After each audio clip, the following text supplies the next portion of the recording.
emotional intelligence. Sebenarnya unsur-unsur apa saja sih dari emotional intelligence ini yang harus kita kuasai sehingga kita bisa menyebut bahwa gue itu punya IQ yang tinggi loh ya. Nah, jadi hari ini kita akan membahas 5 components atau mastery skills dari emotional intelligence menurut salah satu pakar. Oke, so stay tune sampai akhir video ini.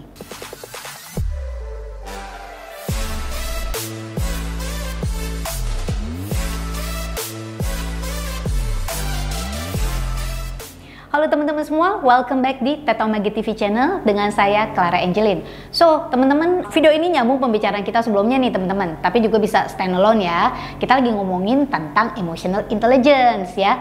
Nah, jadi emotional intelligence itu terdiri dari apa aja sih gitu ya? Komponen-komponen itu seperti apa?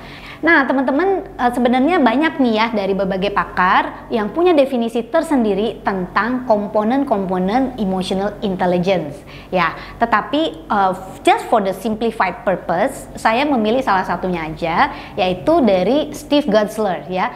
5 komponen dari emotional intelligence yang applicable dalam kehidupan sehari-hari. Ya, of course, kalau misalnya ini di dalam dunia bisnis, biasanya komponennya itu berbeda gitu ya. Tapi yuk mari kita ngomongin secara general aja.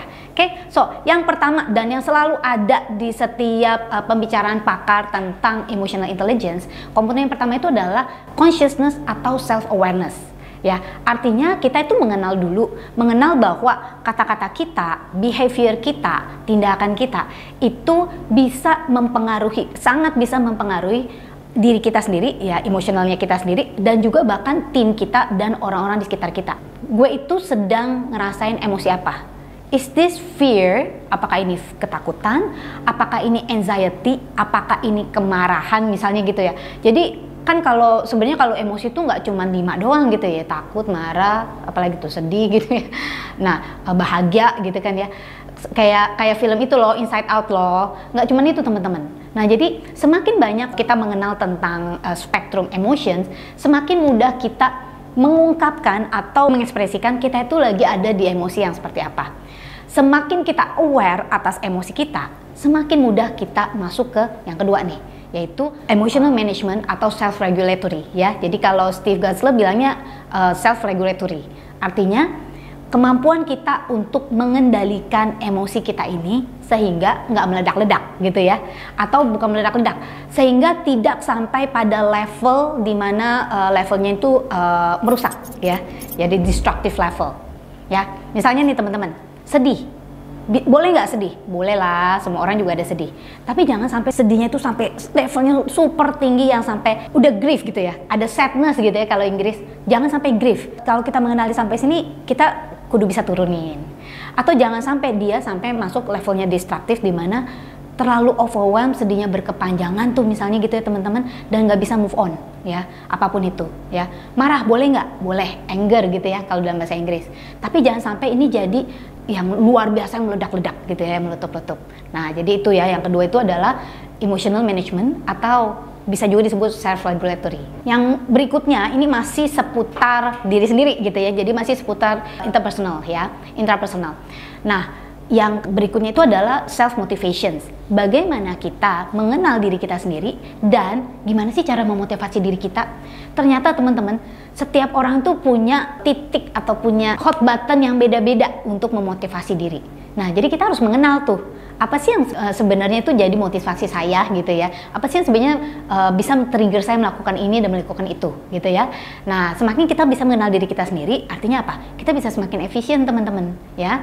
Nah, di dalam definisi lain ada juga yang menyebutnya tentang self-efficacy ya. Nah, jadi itu beda-beda di setiap pakar. Nah, komponen berikutnya dari 5 komponen ini teman-teman, ini sudah berhubungan dengan orang luar ya. Nah, kebanyakan semua ahli setuju bahwa komponen berikutnya dalam interpersonal adalah empathy ya. Bagaimana kita bisa menunjukkan empathy kita terhadap emosi orang lain. Kan namanya juga kita makhluk sosial gitu ya. Jadi kita terus berhubungan dengan orang lain. Nah, jadi empathy ini juga ada batasnya teman-teman. Jangan sampai empathy ini membuat kita tidak bisa melakukan atau tidak bisa mengambil keputusan yang rasional. Ya, jadi mengenal empati yang sehat juga itu seperti apa? Itu adalah juga komponen dari kemampuan IQ yang tinggi. Oke, ada caranya teman-teman masing-masing. Yang berikutnya ya teman-teman, ya menurut Steve Geisler ya. Jadi komponen yang berikutnya adalah social skill. Pakar lain kadang-kadang ngomongnya itu connection ya, which is sama aja ya. Jadi kemampuan kita untuk berelasi dengan orang lain, berkomunikasi ya dengan cara yang enak sehingga kita bisa membangun connection ya satu sama lain. Karena seperti kita tahu ya, apalagi kalau di dunia karir, di dunia bisnis gitu ya, kemampuan untuk networking, social skill ini penting banget teman-teman. It can make you or break you. Setuju apa enggak?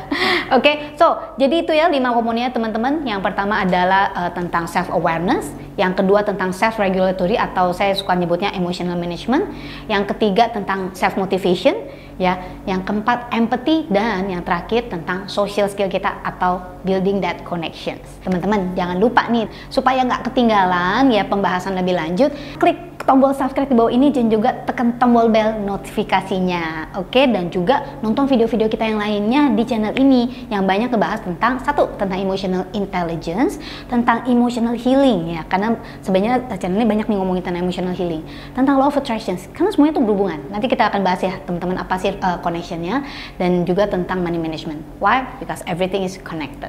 Oke teman-teman, untuk info lebih lanjut misalnya nih kalau pengen tahu lebih lanjut gitu ya, atau ingin membawa training EQ di corporate, bisa kontak di bawah ini ya untuk infonya lebih lanjut. Saya dengan Clara Angeline, thank you for watching this video. Don't forget to live extraordinary and live your life to the fullest.